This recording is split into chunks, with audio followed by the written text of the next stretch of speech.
কই গো, শুনছ? হ্যাঁ, কি বলবে তাড়াতাড়ি বলো। আমি আবার একটু মেলায় যাব। কিসের মেলায় যাবেন? কেন, 21-এর বই মেলায়। ভালো কথা।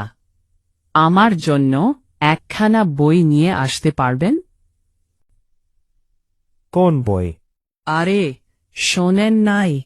এম এ আজিম স্যারের বহুল আলোচিত উপন্যাস নৈশব্দের নারী। ও, শুনেছি তো। ফেসবুকে একটা বিজ্ঞাপন দেখেছি। মনে হয় বইটা খুব ভালো লিখেছেন। শুধু ভালো বললে কম বলা হবে। এই প্রজন্মে যতজন নতুন লেখক আছেন, এম এ আজিম স্যার তাদের মধ্যে অন্যতম। তার লেখার ধরন একদমই আলাদা।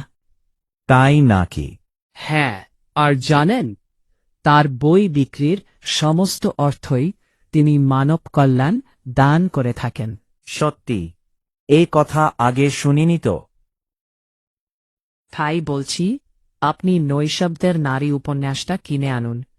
বইটা কিনলে আমরাও স্যারের সঙ্গে মানব কল্যাণের কাজে শরিক হতে পারব। তুমি ঠিকই বলেছ গিন্নি। আমি আজই বইটা সংগ্রহ করব, না পেলে প্রি অর্ডার করে দেব। আপনিও কি শুনছেন? তাহলে আর দেরি কেন? এম এ আজিম স্যারের বহুল আলোচিত উপন্যাস নৈশব্দের নারী সংগ্রহ করুন আজই। বই কিনুন, সাহিত্যকে ভালোবাসুন। আর মানব কল্যাণে অংশ নিন। দেখা হবে 21-এর বইমেলায়।